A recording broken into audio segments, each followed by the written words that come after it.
Hi, everybody. Welcome to another episode of Talking Timepieces, where we talk about watch collecting and horology. Nice to see everybody. Welcome back to the show. If you aren't a subscriber, please subscribe. It really helps the channel. And at least leave a like. Thanks. Hey, Warren, how's it going? Johnny, how's it going? Johnny Arsenal. My dad old watches started the collection. The rest kept gradually being added. Gradually, various chronograph movements were added. Well, that's what I thought. I figured I'd start with my tale, and everybody could share some of their tales, and then we'll talk about some other things like why do we need multiple watches or other items that we may want to discuss about on the channel. Because as I've always said many times that because I forgot if I mentioned what the other topic was that I was going to talk about.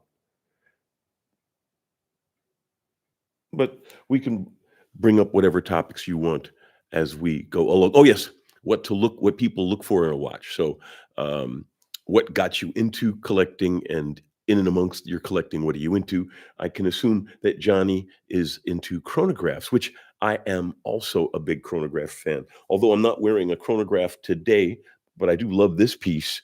This is my Omega Globemaster annual calendar. I really, really like this piece. And this is a Sartipi custom strap uh, that was made to fit the Omega deployant buckle. So I'm very pleased with the way this watch turned out because it comes on a brown alligator, which is a really nice looking strap, but I'm not a big brown leather fan.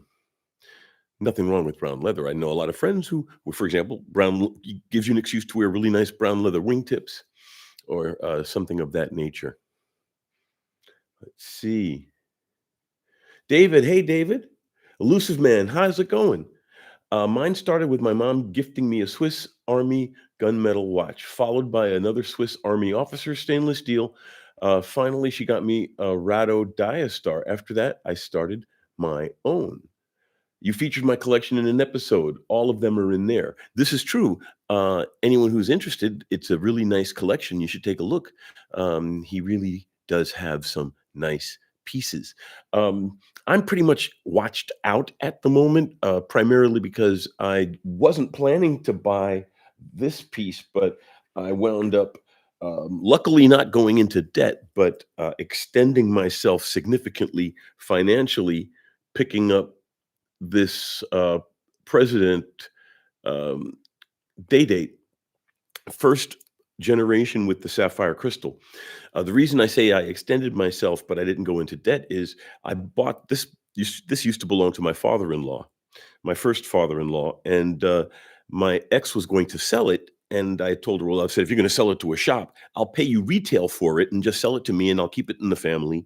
And so I gave her a third in cash, and I'm going to pay her the rest over time, but no interest and no pressure. If I miss a payment, she's not going to break my legs. She might give me crap about it, but I'm good for the money and I'm going to pay it off as quickly as I can anyway. And even though it is a bit much for me, it keeps the watch in the family. My daughters will get a chance to get their grandfather's watch, and I'm I'm finding myself wearing it. Not just because I guess because I happen to have it, I might as well wear it. But as I'm wearing it, I'm starting to grow. Yellow gold is starting to grow on me. I'm not a big yellow gold fan. Now, having a watch with familial ties, inheritance, vibes, that's a reason in and of itself to start collecting. That wasn't how I started collecting, but I do know people who started collecting because, as well, actually, for example, right here, dad's old watches over with Johnny, So getting watches that have an emotional contact to you, that's a very strong way to get involved because then you tend to have pieces in your collection of other natures. For example, you may then buy that special watch, your Grail watch on a special occasion. And then that way you can market, which is what a lot of people do at Rolexes. That's one of the reasons Rolex has had a blank back for so long, is because a lot of people engrave them, or I shouldn't say a lot of people, a lot of organizations engrave them. If an organization buys you a Rolex, odds are it's engraved on the back. Whether you won something and they gave it to you, or you're retiring and they gave it to you, or you managed to meet a certain sales goal and they gave it to you, usually there's some kind of engraving on the back of a commemorative watch of one kind or another. A lot of old school pocket watches that were given, the old school, gold watch and have a nice day. They were gold pocket watches, and they were usually engraved with the company's name and how long the person served and all. And those watches are the staple of quite a few people's collection. Those kinds of family heirloom watches. And I've added one to my collection. Although my daughter did point out that this will probably be another heirloom piece because the Snoopies, even if they don't go up in value, they retain their collectability and are always nice to have amongst the Speedmaster families. So let's see. Johnny, strangely, I'm more into time only. Old vintage is fitting the bill. That's a great point to make. And that's one I've made before myself about, vintage really gives you access to some really, really high horology, really nice finishing, nice materials, real craftsmanship at a lower price. And now that 36 millimeter watches are back in and actually, depending on your wrist size, are a preferred size. I found myself comfortably wearing this 36, and I do have a two-tone 36. Now I almost have a matched set, uh, although I do still prefer the bluesy style oyster quartz over the yellow gold president. But I do like, and they're both 36s. They work very, very well with suits, and also a long sleeve uh, works well with a smaller piece. If you're wearing a polo shirt, you tend to maybe wear a slightly bigger piece, but try not to get something that extends beyond the edges of your wrist. Have if Don't let the lugs extend too much beyond the edges of your wrist, unless you really like big watches. Um, it looks a little tidier that way, so you can wear a big piece. But if it's as close as possibly fitting to the dimensions of your wrist, it'll look more integrated on your arm. Elusive Man. James Bond was a huge contributor to my love for watches. I love most Bond films, big Moore fan, but I grew up with Brosnan. Okay. So for me, Omega was the aspirational piece. And I myself really like Omegas. I've had Seamasters. I even had the Seamaster GMT, did a video on it. Currently, I have two and a half Omegas. I've got the Globemaster annual calendar, which I mentioned at the beginning. If you're coming in late, here it is again. Just a really beautiful piece. I have my Snoopy, right? That's an Omega. That's a Speedy. And the reason I was joking and I said and a half is because I also have the Moon Swatch Mission to Moon phase, and I put it on a black NATO. Although someone chided me for having steel keepers on the black NATO instead of black keepers, but I'm like, hey, I already had the strap in my box. I plead expediency. I plead expediency. Throw myself before the court and beg for leniency. But I really do like Omegas, and I would get a Seamaster tomorrow, but I really like the blue ceramic Seamaster, and I just recently picked up that JLC blue chrono, and I think they would vie for wrist time on my arm. I like to have watches, we're talking about looking at what I'm looking for in watches. In addition to liking complicated pieces, I try to have my collection have as much variety as possible within a range of watches that I like, so that I don't have, say, two sports watches. Like that's the big problem I currently have with my Seamaster and my Nomos.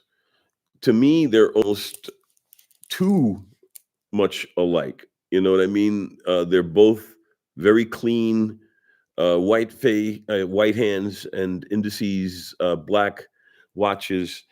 Um, I find myself currently wearing this more as like my dress beater. Any place I want to go that I want to wear a nice watch, but I don't want to worry about people thinking that it's a theft target. I wear the Nomos, which is kind of a left-handed compliment because it makes it sound like it's a cheap watch, but it is not. It is a gorgeous piece. I mean, like, look at that Deutsche Uhrenwerk movement. It is just a beautiful watch. I call it my mullet piece. It's business in the front and party in the back. Force, hey, Force, how's it going? Elusive man. That being said, my dad and uncle also contributed to the craze, which after all these years, it's led to my pops gifting me one of his date just 76, and my uncle his date, ooh, 66. Nice. Both are collectible pieces. Both restored. Very cool. Gaeth Alam, how's it going? Do I have an Atlantic watch? No, I do not. The closest thing I had to an Atlantic is I had an Alpine, and I had a regulator, a three-hander, and I gave that to my cousin, and he really likes it. He wears it to this day. But I currently do not have any Atlantics, but they are very good watches. If you see one you like and it's at a good price, buy it. Polo Rose, hey, how's it going? Have you ever had an Invicta, or is that too cheap? No, the Invicta's not too cheap. In my youth, I often wore inexpensive pieces, a lot of Seikos. Uh, Today, I've gifted Invictus. Like I have some soldier friends of mine here in the community that I wanted to like at least get them started on the path when there was an occasion that it warranted it. I would give them an Invicta diver, which is a great inexpensive starter piece. I don't like the term entry level because that implies that you would move beyond it. Starter is one way of saying, yeah, it's one of your first pieces. You may have it until the day you die, but you may get others beyond this piece. But the Invicta divers, the sub homages are really, really good values.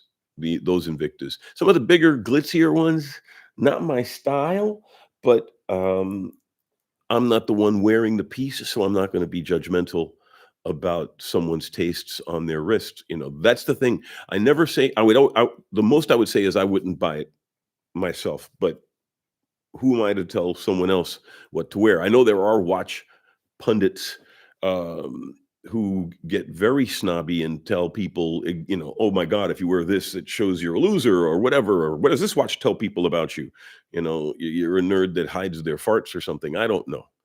Um, what you choose to wear, you wear because you enjoy it. You're literally strapping it to your body. Um, and that's why you should always wear a piece to satisfy yourself, to make yourself happy, not to worry about what other people think about it. You could think about it in the sense like as if you were getting dressed. You would still dress for yourself. You want to make sure you look good, for the public. But the style is your style.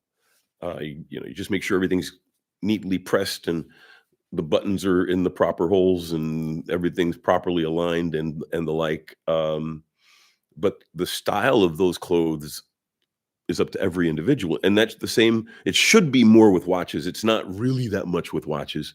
There is some variety in the watch space, but not a significant amount. Well, I shouldn't say not a significant amount. Once you get into the $100 watch space, there's a tremendous amount of value because nowadays, don't forget, a cheap watch 50 years ago was really cheap because the the machining equipment back then was not as precise. Whereas today you can buy, I mean, I can go into debt, a CNC machine costs as much as a car. But that cheap CNC machine, the reason an expensive CNC machine is expensive, it has different software routines and it can do other things in 3 dimensions. Whereas if you're just cutting a watch plate, you could use a base model CNC machine, and a base CNC machine has the same tolerances as an expensive CNC. Well, okay, a very expensive machine will have better tolerances. But if you're, say, for example, buying, an industrial CNC machine, an inexpensive one will have the tolerances that you're looking for. It may not do all of the things you're looking for it to do, but today, a cheap mechanical even watch can be made very, very high tolerances to very high tolerances and can be made very, very well nowadays. So that's why modern Chinese pieces and Japanese pieces are doing so well. The Japanese are, of course, very, very far advanced in machining, and the Chinese have pretty much, well, they make all our stuff. The IP is in the country. Um, and modern inexpensive watches are very well made. They may not have the fit and finish, and the indices may not line up with the hands all the time, but that watch will run, tell you the time, and if it's rated to be waterproof, will probably maintain that waterproof rating for a healthy period of time. I mean, that's why Gates wears a Casio. Um, Tremendous amount of value for the money. So yeah, long story short, I haven't personally owned Invictus, but I've bought Invictus, and I've owned watches like Invictus without any worries about what other people may think about them. If you like the way the watch looks on your wrist, be happy. Let's see. John, you're getting us hypnotized with my Rolexes. We're gradually getting under the spell. Well, Johnny, I've always said I have a love-hate relationship with Rolex because, I mean, they are arrogant, but then in one sense, they've earned it. Like I, the it, my ex literally found this hidden underneath the refrigerator after he passed. After her father passed, she found this hidden underneath the refrigerator, um, and obviously not even in the original box. It was probably just wrapped in a sock or something. I don't even know.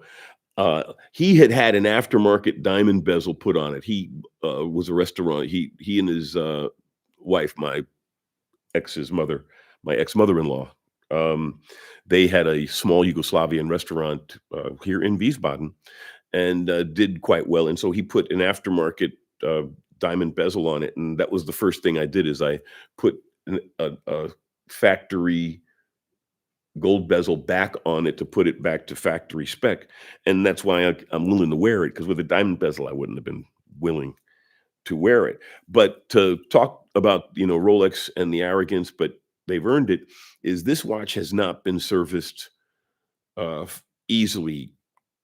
I mean, he had it serviced at least a couple of times when he owned it, but after his death and in the interim, this watch hasn't been serviced easily 20 years, probably a little longer than that, maybe 30, close to 30.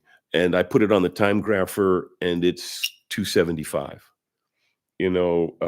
Which isn't a comically high amplitude, but it's a good amplitude.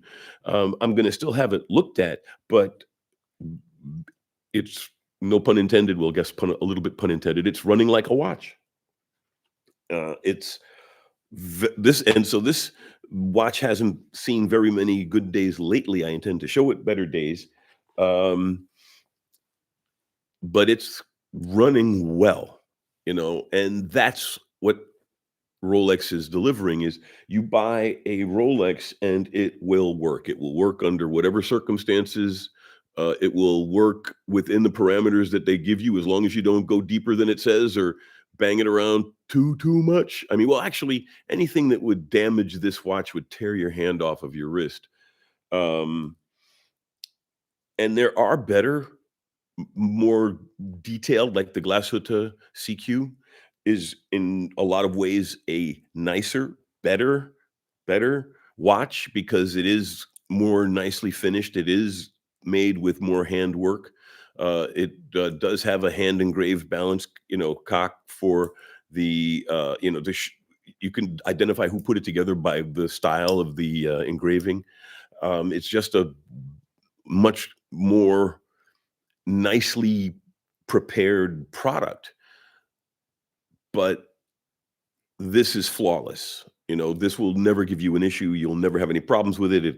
As long as you're willing to pay and take it to the dealer, they'll fix it. And if you take it to a good watchmaker, they'll fix it too. Rolex's movements are actually designed to be easy to maintain and service. It's easier for them, and it makes the watch work better if it is more efficiently designed. That's why they're constantly making new movements over the decades, over the well, it hasn't been a century yet. Well, a little over a century, 1905, if I'm not mistaken.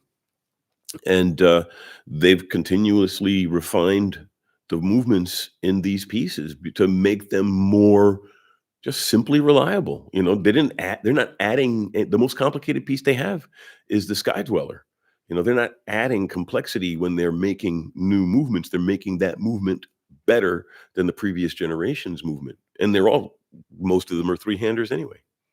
You know, that's what you're paying for on a lot of these pieces. And that's one of the things some people look for in a collection. They're looking for that fit and finish. They're looking for that quality. So they're going for that Glashütte. They're going for that Lange. They're going for that Patek. Although Lange, in my humble opinion, um, finishes better. They use chatons and heat blued screws, and sometimes Patek uses chatons, gold chatons, the little gold collars around the jewels.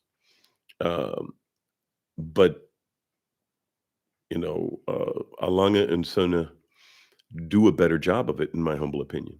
And to the untrained eye, I mean, there's just a lot more going on. It's But then some people want as clean and simple a movement as humanly possible. So then they'll pick up maybe a Panerai 111 vintage piece with Unitas in it, very clean, 17 jewel, small seconds, three-hander. It all depends on what floats your boat. Me, I have a healthy number of three-handers, but I love chronos personally, and I like complicated watches in general. And if you can throw a moon phase in, that'd make me even happier. I personally got started in watches. Went to Catholic school, Catholic elementary school with the nuns, went to Jesuit school with the priests. Luckily, nothing happened. And for my communion in second grade, my mom gave me a little Timex three-hander, white face, black hands. You know, whatever the equivalent of a $50 watch today, price point. And I fell in love with it. Real adult watch. And to me, timekeeping was always a fascinating aspect of humans control. And actually, it's not really a control thing, the ability to understand and measure time. uh, and in seventh grade I did a science fair project on timekeeping, based on how finely the second was split, that went all the way to state, and all it was a bunch of clay models of various clocks and me talking about them. So I've always I've pretty much all my life have loved horology just as a hobby, like right now. I could do more with this channel, and I intend to when I retire in a few years. I'm always going to do the weekly live stream, because this is the part of the show that I most enjoy, this interaction with all of you out there, because without all of you, this channel would be nothing. Um, but yeah, I've always had a love for horology, and always had, like I said, I wore Seikos, and when Swatch first came out, I bought a lot of Swatch divers. And in hindsight, I should have saved some of them, or at least bought two of each, and left one in the box in a drawer, because some of those first generation Swatch divers had some serious Swiss movements in them. I mean, they still have Swiss movements, but uh, first generation Swatches some of them had some serious old school watch manufacturers movements that they were just clearing out their warehouse to get them sold and out on the street. And some of that, for example, uh, the diver I had a couple dozen jewels in it, and that's a lot of jewels nowadays. I think a modern Swatch diver's got maybe under a dozen. Not that they're not well-made pieces, but the movements are designed differently and different. The ones currently made for Swatches are designed for inexpensive pieces, whereas first generation Swatches had some. They were just trying to move product rescue the various companies that were involved, because Swatch was more than just a cheap watch. It was also the Swatch Group that integrated management and streamlined supply chains and helped the Swiss watch industry weather, or parts of the Swiss watch industry. Other groups formed and other companies had their own solutions. But yeah, that's part of the whole history of watches and watch collecting as well. And understanding some of those aspects are some of what make watch collecting interesting. Like, whenever I talk about the Zenith El Primero, I love I love talking about how Zenith literally hid the tooling and parts for their watches from uh, the Americans for decades, because Zenith went almost bankrupt developing the El Primero movement, and were victim of a corporate takeover by the American Zenith Television Company, who wanted to consolidate the name, and so they didn't care about the watches, and so the Zenith watch people, a very creative manager, hid the parts and tooling, and when the Americans went out of business and they were able to buy their name back, they started making watches again with those very same tools that they hid. It's a very interesting and historic story, and it's horologically significant. Ooh, I love it when I have so many comments, I have to scroll back up. Oh my goodness, lots of comments. Oops, so give me a second, I'll catch up here. Um, Gayeth Allen, I have 2, I'm assuming Rolex, the C pair and the Super Deluxe. Oh, the Atlantics. Oh, the Atlantic watches. Yeah, they're really nice pieces. I was wondering the C pair, yes, and the Super, but yeah, Atlantic does make nice pieces, Gayeth. I hope I'm saying your name properly. Elusive Man. I'm pretty much watched out as well. 3 price hikes in a year. If anything, when I go to Tokyo, I'm looking at a King Seiko Vanak. Okay, we'll see. But until the Gilded Age is over, I'm watching out. I agree. Although now, because the market is a little soft, now's a good time to buy used. Gray market. Hey, Chris, how's it going, my friend? In fact, we were just in town recently together, Chris and I. I went ahead and I got my hands on the metal bracelet for my Nicholas Rusek, which completely changes the nature of the piece. I mean, oh my goodness, it changes the nature of the piece completely. It comes on black leather with a deployant, and the metal bracelet, it even has the little Mont Blanc logo on the link. It turns the watch from an interesting suit watch into an interesting sports watch. Just well, bracelet changes can do that, but it's very dramatic with this one, how the nature of the watch was changed. And Chris was with me in the Mont Blanc boutique in Frankfurt when I got it. It's always nice to hang out with him. He's a cool guy. Um, Force, do I own any Longines? Yes, I do. One of my favorite pieces is a Longines. I really did like I owned for a short time Zulu Time, the new one, and I really liked that. And I've owned the Master Collection Moon Phase calendar, but I went ahead and I opted for the Conquest Moon Phase calendar, because this one is a you can tell they since the hands for time are loomed, you can immediately see on a busy watch, you can immediately see what time it is. Whereas the Master Collection, all the hands are polished steel, and it takes you half a second or two to recognize which hands are the ones that tell you the time. And so, although the Master Collection has a column wheel in it, 7751 Value 7751 column wheel based, which is, if I'm not mistaken, Longines the only company that has a Value with a column wheel in it, from the factory, as it were. But this is a cam, but it's more rugged because it is the daily wear. So this is I do like this piece. In fact, I just wore this to a trade show I was at last week in Amsterdam, because I wanted to wear a nice piece, but I didn't want to wear something that was too nice that I'd be a theft risk, but I didn't want to be a too much of a panty waist and not wear something at least reasonably nice. And the Longines was a perfect compromise. It's a really great piece. It stands well on its own, even in the face of like snobby posh watch people. It gives me my personal joy because it's got all the complications I like. It's got a chrono, moon phase, not all the complications I like, but it is a chrono calendar, moon phase, and one of the best, in my humble opinion, with the Value 7751, because anything under 10K that's a chrono moon phase is going to probably be based on that or a variation of it. And I really do like my Longines. I really do. It's a nice piece. Johnny, always interesting. Every watch has a story. Exactly. Even the boring companies have stories, you know.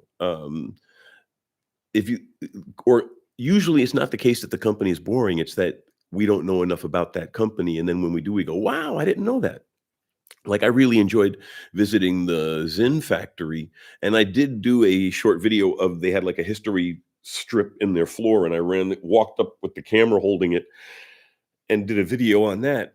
I'm going to go visit them again probably early next year because the last video I did was all right, but there was a loose cable in the microphone and the sound wasn't as good as I'd like. I ran it anyway because there was some really cool stuff in it, like showing why oil filled is more about more than just pressure.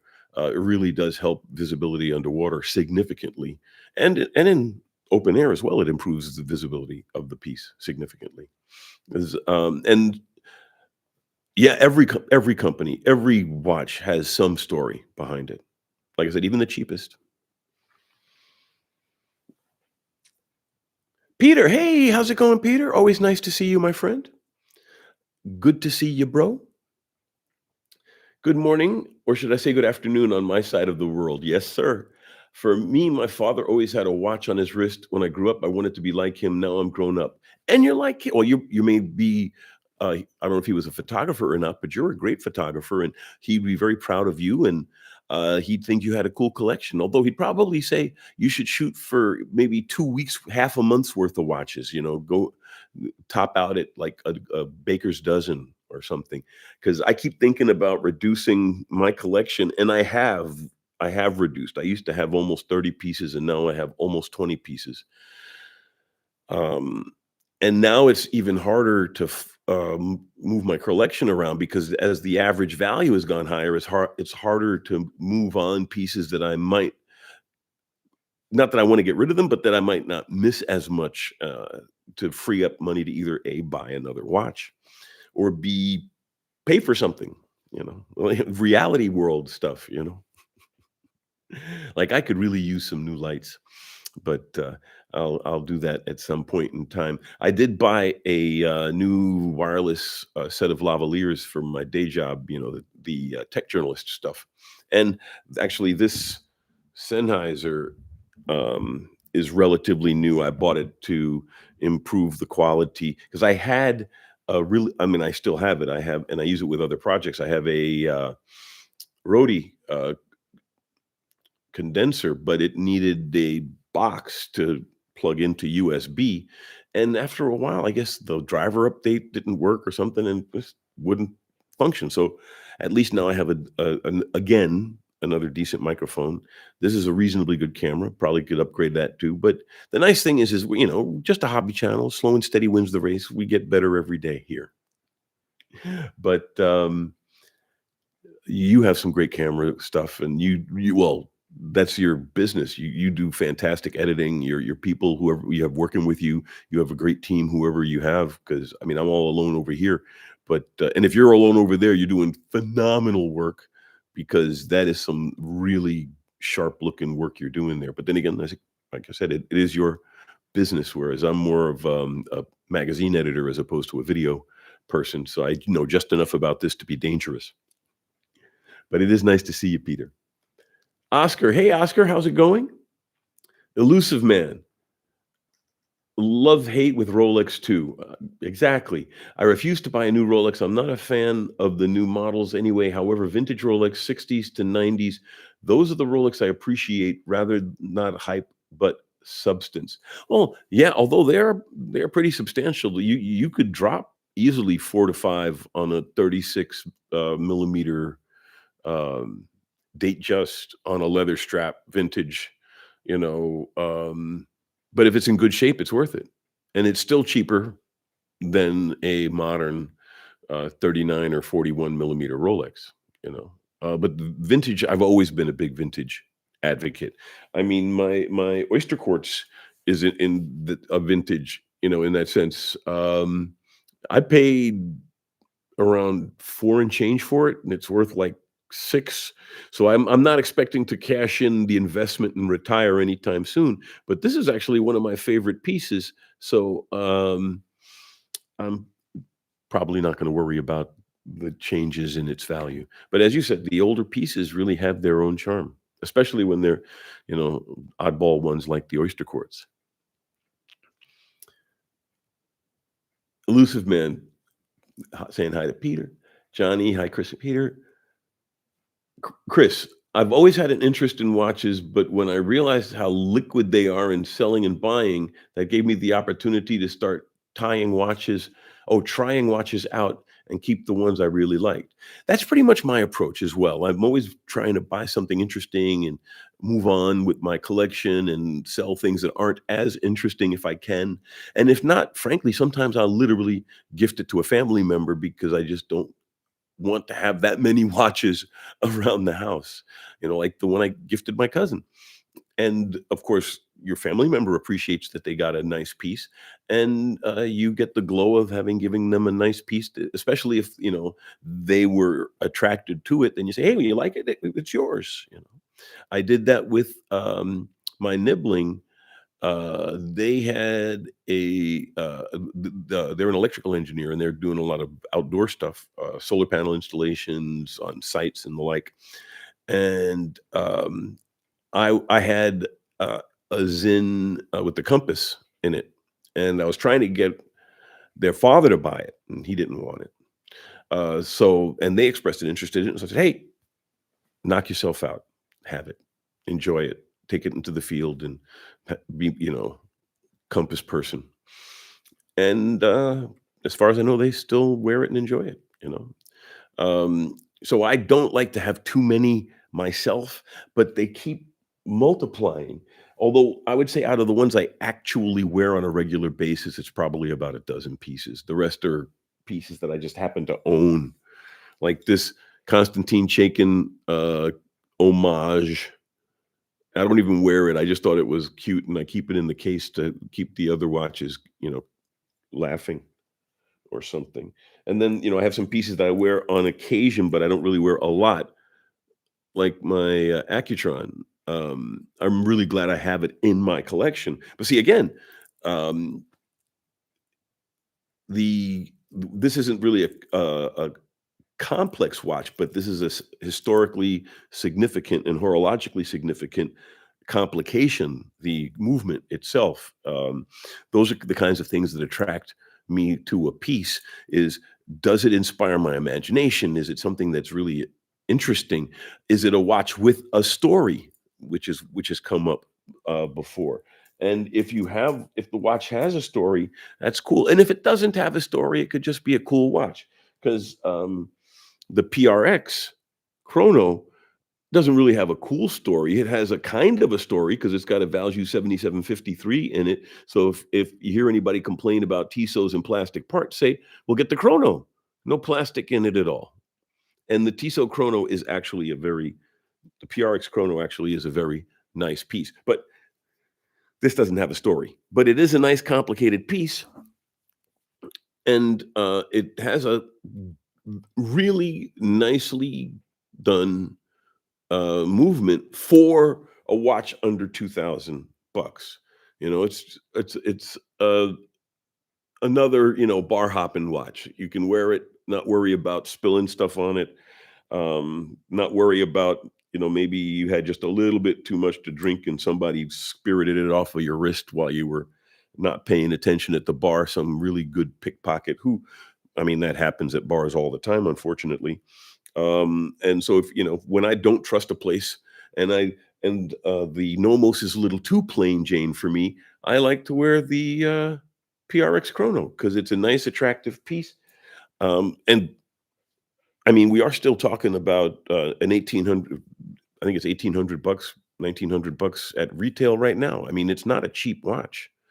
Um, and it's nice to have a variety of pieces at various value levels to give you a lot more flexibility in what you decide to wear. Like if I want to wear something really complicated that I don't want to that I don't have a lot of value in, but is very collectible. So in case I do bump into a watch snob, my Bulova Lunar Pilot meteorite. I love this piece. I really do like it because of the meteorite dial. I always wanted a nice meteorite dial piece. See, so I guess meteorite isn't a complication, but it is something that makes the watch a little more interesting. Again, back to having a story with the piece. um Chris is, you need to wear and experience a watch to get to know and understand it. Agree completely. Elusive man, if I remember, my very first watch was a Timex my mom got me. I kind of remember what it looks like, but it was 35 years back. From the Swiss Army going forward, I still have them all. Wow. I respect. I mean, I know people who are like that. Uh, I don't know where I would keep them all. But if you have the storage space and the desire, man, knock yourself out. That's a great, I mean, to have all those pieces. And then also because they represent points in your collecting journey, they all have at least a voice in your story, if not their own. Okay, we're rounding up to quarter till. I'll make sure we get through some of the any questions anybody's got, and then I'm going to bail a little early this evening because, like I said, unless we're rolling hot some more, I'm not going to leave anybody hanging if they have any questions. But yeah, I got start putting together my December issue of Power Electronics magazine, and other than that, I'm really just in a good spirits about things in general in case anybody is curious. But one of the things I love is being able to come on here and talk to all of you about watches. So let's see.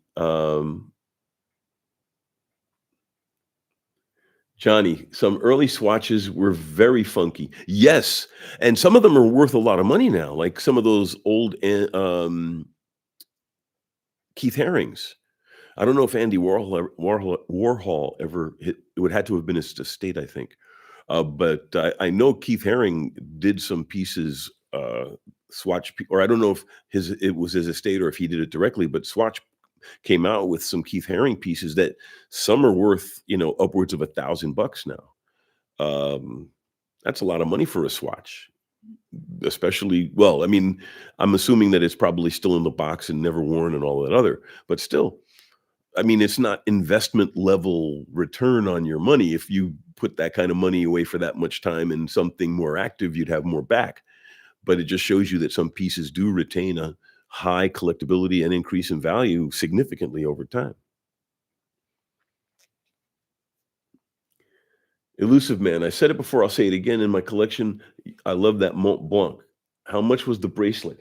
Oh, you know what? I am so surprised, pleasantly surprised about it's a deployant, it's a double deployant, and it actually looks very smooth in the back when you close it. It's not doesn't have micro adjust, but it does have half links, and they're pinned. It's a pinned bracelet, but that doesn't bug me. If it's not screwed, it doesn't really bug me because the pins are least robust. Um, and it was very inexpensive compared to some of the other bracelets I've purchased recently. For example, I recently picked up the metal bracelet for my silver Snoopy. Right, it cost me almost 900 euros. 800 and change euros to get the metal bracelet, the current Speedmaster metal bracelet. Um, and when I was looking when I had the three-hander, luckily my, JLC Polaris, chrono came on a metal, and he did have the rubber with it as well. The, three-hander, I was trying to get my hands on the metal bracelet for the three-hander, and JLC wanted, like, 2,200 bucks for the metal bracelet, and this cost me 560 euros, the bracelet for the Mont Blanc, the Nicolas Roussek. So for but then again, they're number 2, right? They're not number 2 directly, but you know what I mean? They're not considered, serious half the time, so they gotta try harder, so the accessories aren't as expensive, I assume, and unfortunately, the staff could have been a little bit more knowledgeable about watches at the Mont Blanc, boutique, but they're very nice people, and they probably know quite a lot about pens. But, Mont Blanc does make some good watches, and the Nicolas Roussek is definitely one of them. I really like it a lot. I liked the, Geosphere. I had a Mont Blanc Geosphere. The primary reason I got rid of it is it was a travel watch without any running indicator. So unless you listened to it or just kept an eye on it and noticed that the hand moved, you don't know if it's running. There was no second hand. There was nothing like Graham Chronofighter, for example, is a modified Value 7750 and doesn't have a running seconds hand. But they put a little window in the back so you could see the movement and know that to see the balance wheel and know that the watch is running. Same thing with the JLC. I didn't realize that I should have done a perfect example of a blind spot. I did all kinds of research on this piece, but I did not know it does not have a running second. It's hour and minute. That's an hour, so it's got full chrono function. But since it is a display back, you can see the balance wheel and see that it has a running, that it's running. So that was the big issue I had with the Mont Blanc Geosphere is that it didn't have a running indicator. But if I saw one at a decent price, especially the first generation solid blue faced, I'd probably buy it again. I wouldn't mind adding it to the collection again. But then the collection will start bloating again if I went and I got all the pieces that I don't completely miss, but I wouldn't mind having again. That's if you with any experience in watches for any collector, that would be a long list. Oh, Force, it's a very nice piece. Agreed. Ristful ignorance. Hey, all. Elusive man. I only have 15. I haven't sold any. I'm not an avid buyer. Just in recent 4 years, I purchased the Omega World Timer, heavy watch, nice piece. Cartier Santos, another nice piece. Navitimer, another nice piece. Zulu Time, yet another nice piece. And the PRX. So your additions to your collection in and of themselves are a great collection. So if you're adding them to your current collection, that just expands your collection in a lot of interesting ways. Elusive man. Andy Warhol painted a Ratto anatomist. Oh, very cool. Saw it displayed at MoMA last year. Very cool. So that means it was very limited edition, which means, yeah, we could never afford it. A land dweller would be easier to get than something like that. Oh, Elusive man definitely looks better with that bracelet. Love them all. Exactly. It does. It changes the character of the watch so much. I'm really glad I got it, and I wish I had gotten it sooner. But the best time to do something smart is yesterday. I mean, but the second best time is today. So I'm really pleased that I was able to get that metal bracelet for the Mont Blanc. But again, I like complicated pieces. I like pieces that look good on my wrist. I want it to look good for me. And I also want to have a versatility in the wearability. And the leather strap on the Mont Blanc actually restricted it to suit or business casual kind of wearing. And with the metal bracelet, I could wear it with jeans. I could, wear it much more casually. And I'm giving into modern society and I'm tolerating wearing metal bracelets with suits now. So yeah, I'll wear a metal bracelet watch with a suit. That's how I wore the Longines with a suit. But then again, this is kind of designed to be that kind of sports, s- chrono luxury sports watch that you could wear with a polo shirt or a suit. And I think it gets away with it as well. Someone earlier had asked about Longines. That really is a good example of what Longines can do when they're making some nice pieces. Archie Luxury, hey, hey, my friend.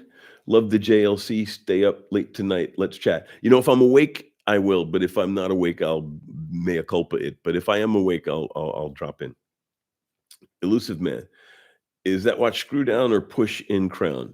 Um, the Mont Blanc is a push in crown. Because it's a GMT, I guess they wanted it to be easy to pop out to the first click. And yeah, I think it's only 100 meters water resist. Is it? What's the water resist on this? Um,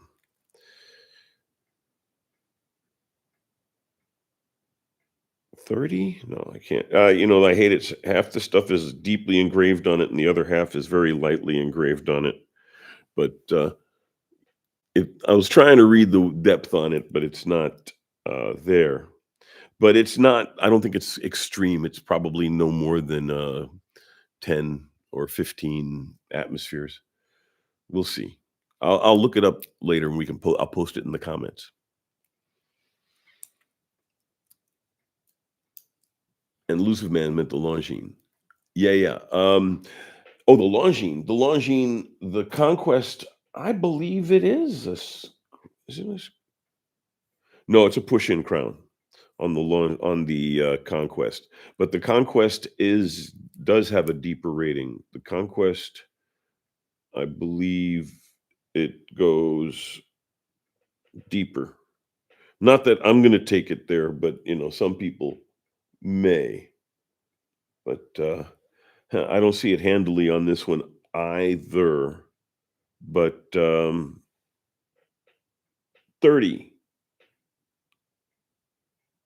so it goes to 300 feet. So it's not a very waterproof sports watch, but it's waterproof enough to shower with or wash your hands or something along those lines. Malad, hey Malad, how's it going, my friend? Curious to know my thoughts on the swatches. Have I got any? Oh yes, I do. I had mentioned one of them earlier. I've owned swatches in my youth. I had talked about a few of them. Um, matter of fact, one of my favorite memories of old watches is an old Swatch diver. Blue. It had a shark skin strap. It was a really nice piece. I liked it a lot. Currently, uh, the only Swatch I currently have, and I've had a few of these, not the same one, but I've had various um, moon swatches pass through my hands. And this one I think I'm going to keep. It's the Mission to Moon phase with the Snoopy Moon.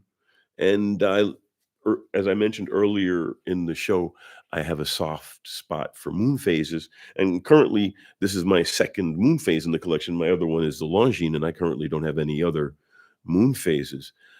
I'm not a big fan of the new Tudor moon phase, the way the presentation, but I'd have to see it in the flesh. It doesn't impress me as much in a photograph or on video.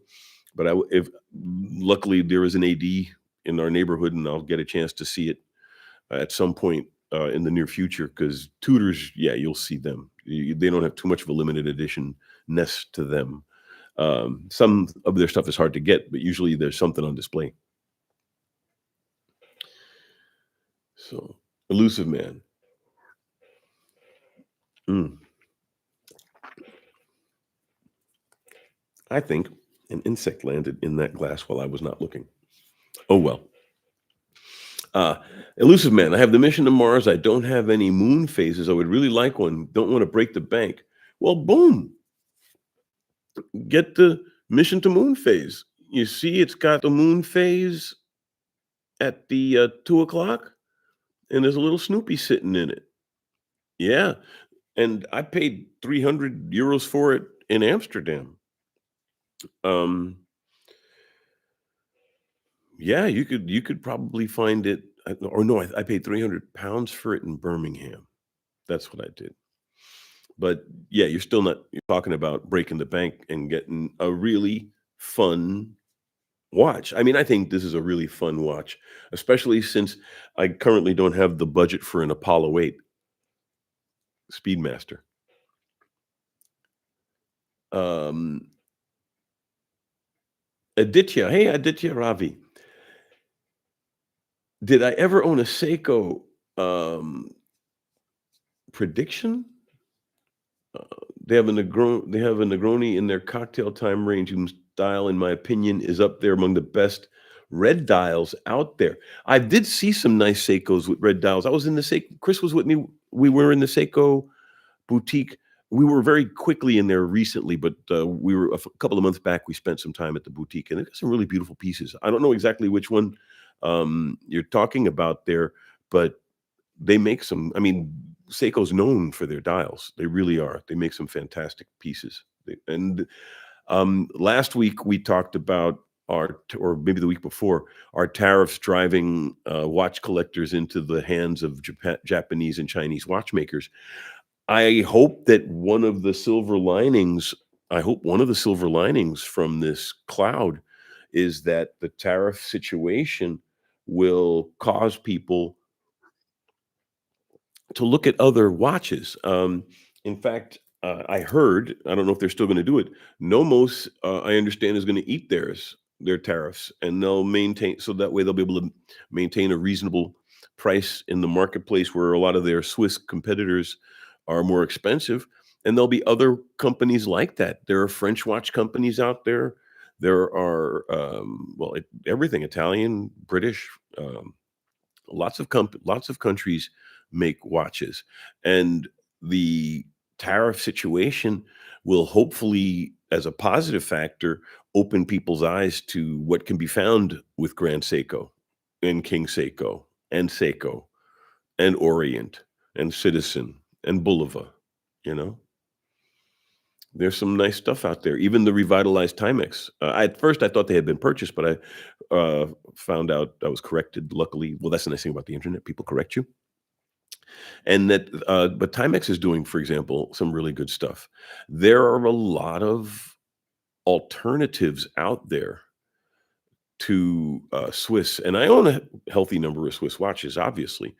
Um, but you know, if, like I said, if it lets you recognize the value in a Grand Seiko, at least there was one good thing from it. You know, um, Federico really was gushing about how he's migrated over to Japanese watches, and I don't know if it was from expediency. I give him the benefit of the doubt that he probably didn't really look at them very closely, and now that he's been forced to look at them very closely for business, he's recognizing what can be found there.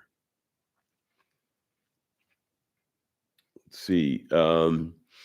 Milad, have I seen the newest limited edition Moon Swatch Blue? Yes, if I could have gotten my hands on it, I would have bought one. Nice piece. But see, for all of everybody um, putting down the Moon Swatch family, they're at least giving people something cool and fun and interesting, and it's not taking away from the value of Speedmasters. You know, it's adding to the value of the brand. Um, Elusive Man, I was thinking Longines Master Collection Chrono with the great dial and rose gold numerals. That would be nice too. I mean, the nice thing is that there is some variety available with the Longines calendar moon phases, either the conquest version or they've got the version with the white barleycorn face, which is usually the one that you can find easily available in watch stores. And then you've got the blue faced master collection piece. Um, there is some variety out there. If you can get that one with the Roman numerals, get it. Let's see. Johnny, take care. Have a great week. You too, my friend. Live long and prosper. And I'm glad you enjoyed the stream, my friend. Elusive Man, King Seiko Vanek might be next. We'll see. Chris says good night. Good night, Chris. Good night, everybody. Yeah, we're at the top of the hour calling it.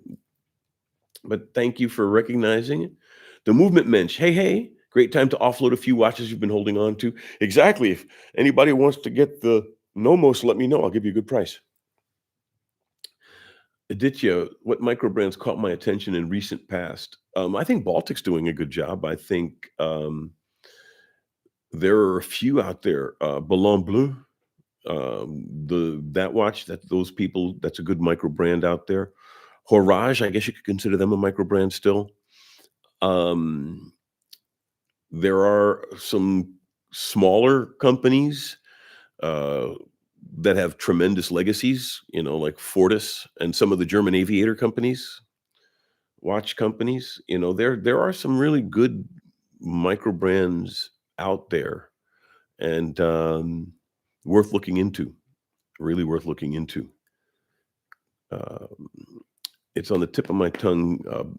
British design, micro brand. They make a really nice world timer. It'll come to me one episode, and I'll just blurt it out all of a sudden. Tobster McDonkey, hey, hey, check out the new Grand Seiko releases, the Night Birch and the Sunrise Tentograph. Both stunning. Yes, I've seen the white birch. I haven't seen the night birch. I'm curious. I'm gonna have to look for that. There is a Seiko boutique in Frankfurt, so I'll go run over there and take a look eventually. Chris will come. He's a big Seiko fan. Elusive man, the new Timex Atelier diver looks great. I agree.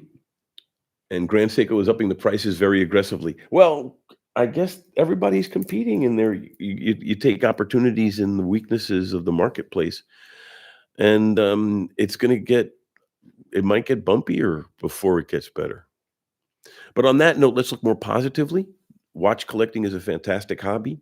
Now's a good time to look into vintage and into countries other than Switzerland for pieces, or look for vintage in your own country of Swiss pieces. I bet you a lot of people are looking at a lot of Da Vinci's and DeVilles right now in backstock in the US, some pieces that you wouldn't have thought of buying, but now you're thinking, that Da Vinci looks nice. So on that note, have a fantastic weekend. Most importantly, have a great evening. Fairer, yes. Aditya, Fairer is that UK brand I'm thinking about. Live long and prosper, everybody. But yes, it was Fairer.